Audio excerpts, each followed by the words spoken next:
See, students, today's topic is to start from serialization.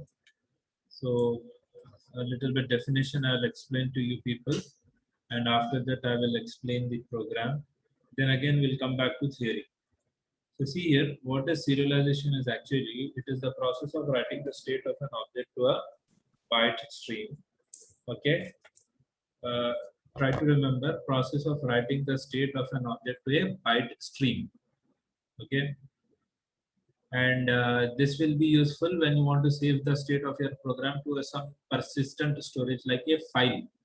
Okay, like for example, I'll show you the program. Please concentrate. See, this is the program I have copied in my notepad in my computer. Okay, I will explain this also, the complete program, don't worry. Just a second.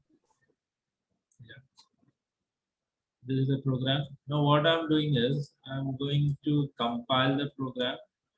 As you people know, as compile, if you compile, what will happen? It is already compiled, but again I want to compile it because I have done some changes in my program.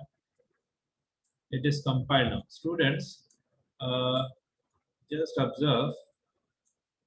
Let me minimize this. Okay, now you see in the program, the point to note down is, let me provide the line numbers. You just observe at line number 8 what actually is happening. At line number 7, you see the complete statement: object output stream, then object, some object obj strm, it says instantiated, and in that one there is another instantiation with some serial kind of a file. Okay, means we are going to have a file in which something is going to return, and later on some file which will be opening it with object input stream again. Okay, and we will read the data. Okay, but you all observe, as I have explained in the last class, that is yesterday's class, the concept related to file output stream and file reader, sorry, file writer, output stream and writer. What was happening over there? A separate, a new kind of a file was generated. Some txt file was generated. Okay, in your computer. Similarly, over here, a serial file will be generated. Okay, in the folder. As you now you can see there is nothing related to serial, but as soon as I run the program, you all please observe it here. See here, some kind of a file is created that is known as persistent storage. This, okay, this will not show the data inside what it is consisting of, okay, properly. So let me open it. It is getting open. Now you all see here what it is having. It is having some data which is in the form of byte stream, which the person cannot understand. Nobody can understand it. So that is what is serialization. Fine. Means what is the thing we are doing over here is we are storing the data, okay, by the process of serialization, okay, in some persistent storage. So you can see over here, again read the point. Serialization is the process of writing the state of an object to a byte stream. What data you're writing? You're writing this data. Where is that?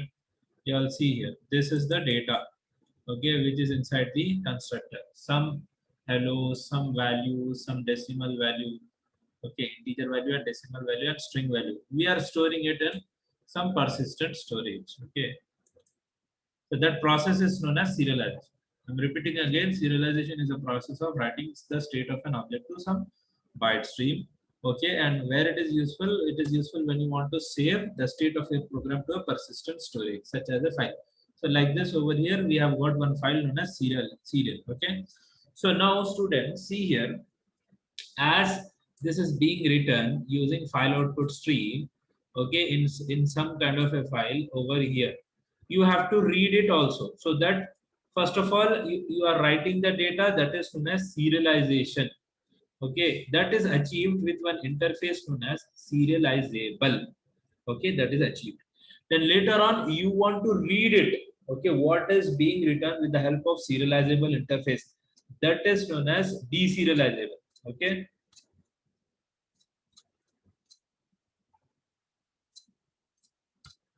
sorry, correction, that is externalizable.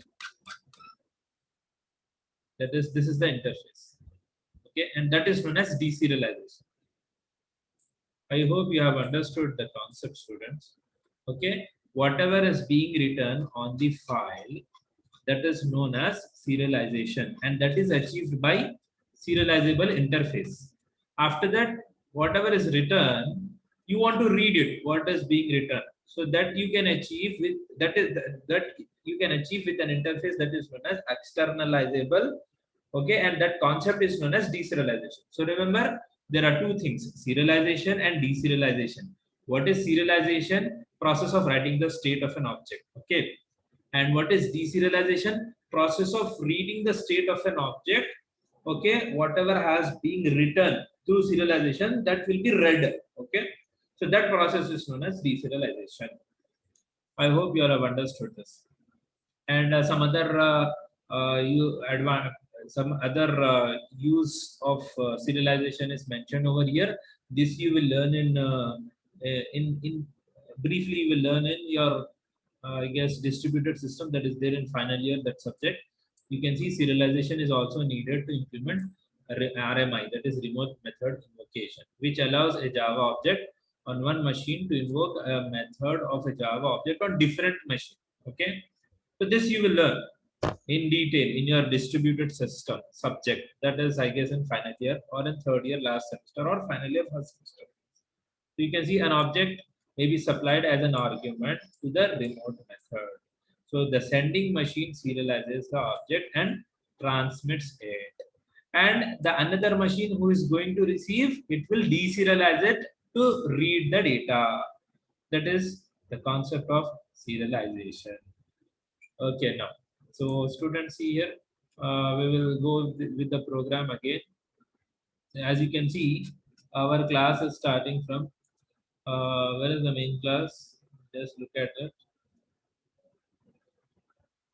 Yeah, this is our main class, serialization demo. Why? Because it is consisting of main method at line number 5. Okay, so this is the complete class in which it is consisting of the code of both the things, serialization and deserialization.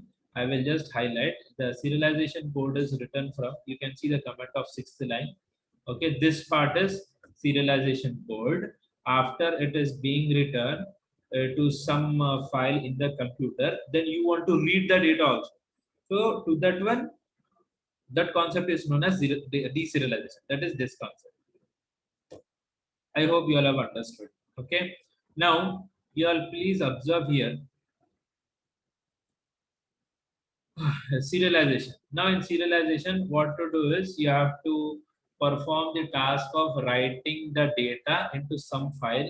So for that one, there is a class object output stream in serialization. So you can see which is in the try block. Okay, it is instantiated.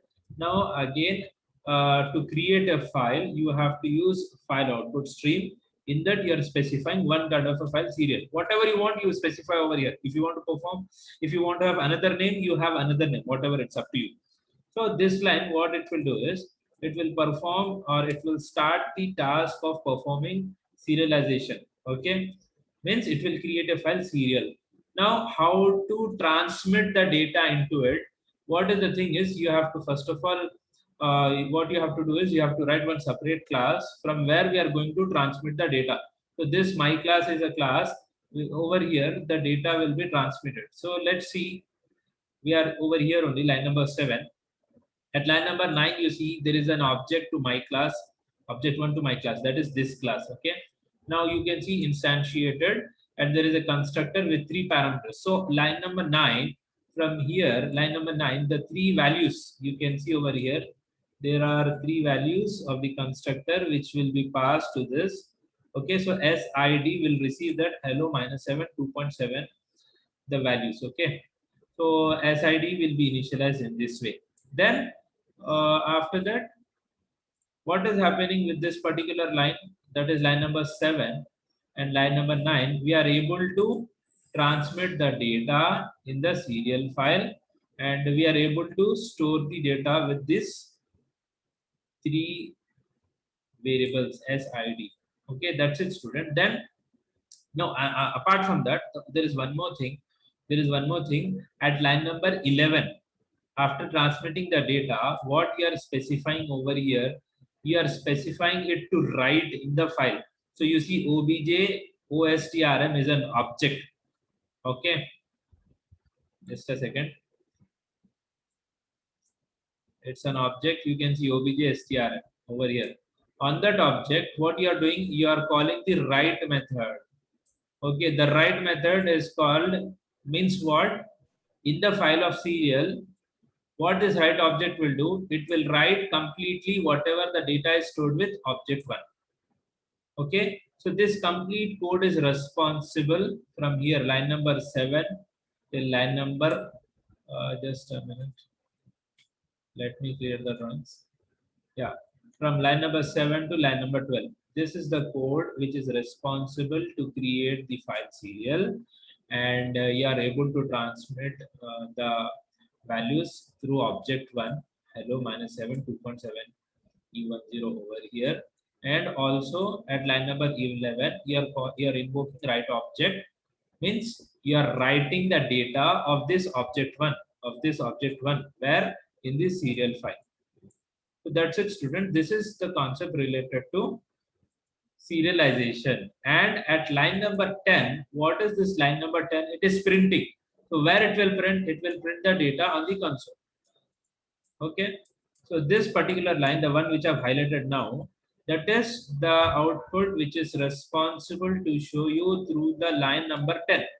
System.out.println, the line is there, no? That object 1 colon. So it is concatenating the details object 1. Okay, I hope you all have understood, students, how this object 1, this particular object 1 will get the data from. It will get the data from this toString method. So this is the toString method which is responsible to return the data over here. Okay, students, that's it. I hope you all have understood.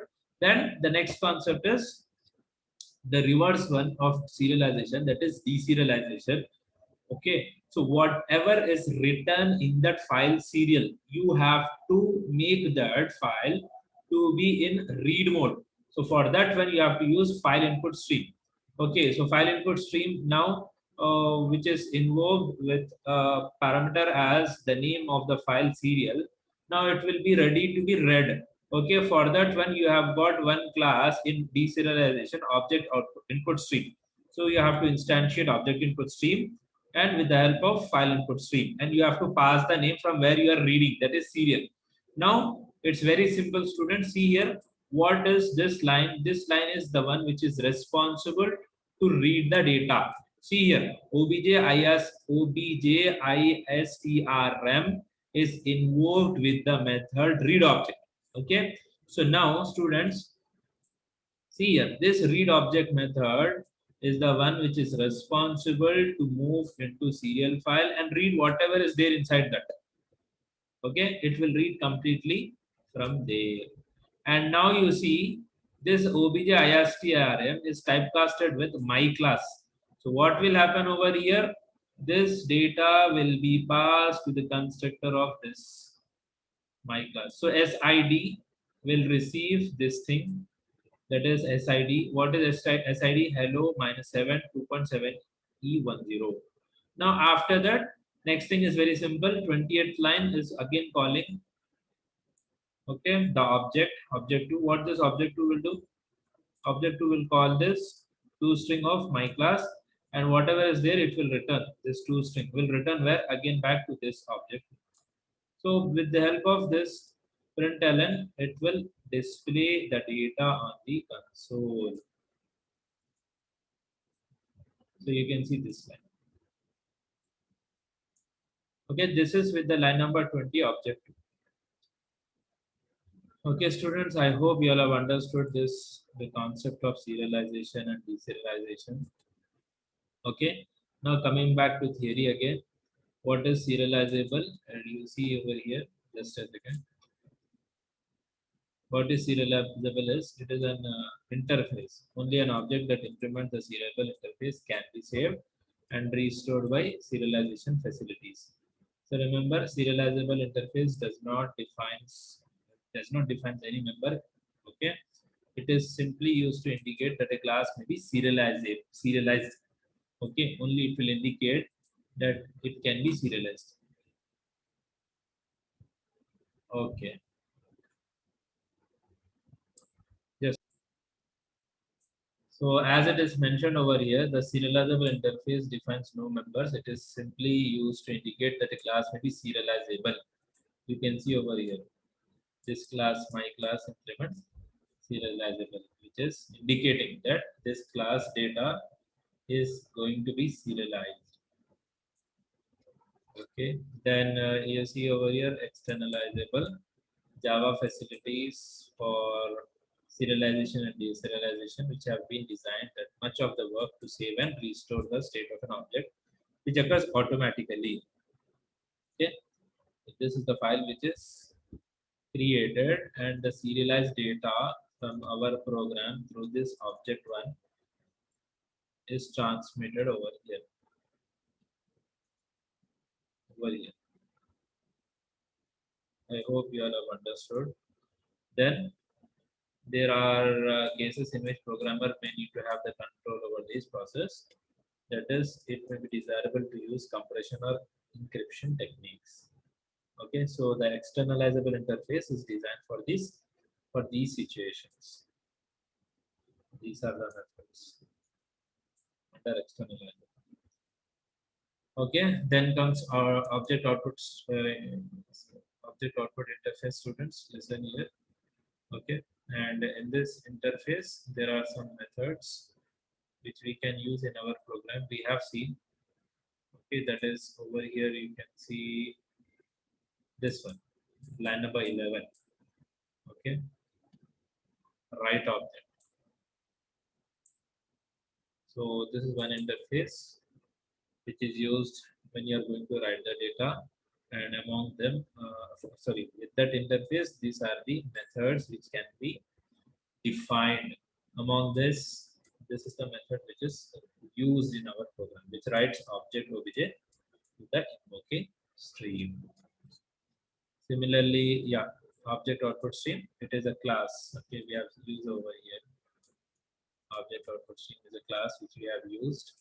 What is this? It will do. It is a class which extends output stream class and implements the interface. Okay, this interface, which is having this method. Okay, which will be implemented as I have just now shown in the notepad.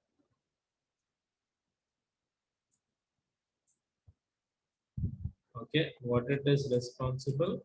It is responsible for writing objects to a stream. And this is the constructor. And these are the methods.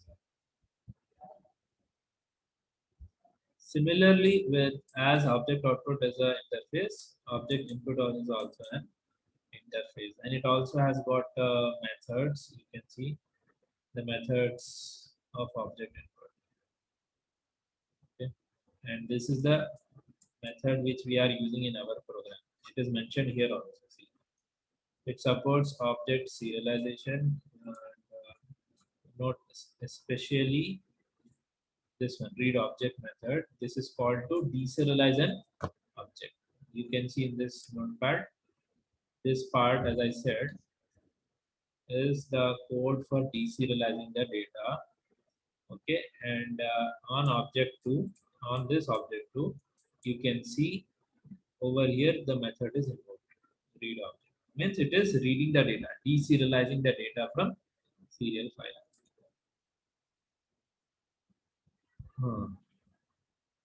Okay, students. Similarly, object input stream, you can see this extends input stream class and implements this interface, object input. And this is the constructor. And the next thing is serialization example. So that's it, students, with serialization concept. If you have any doubts, you can ask.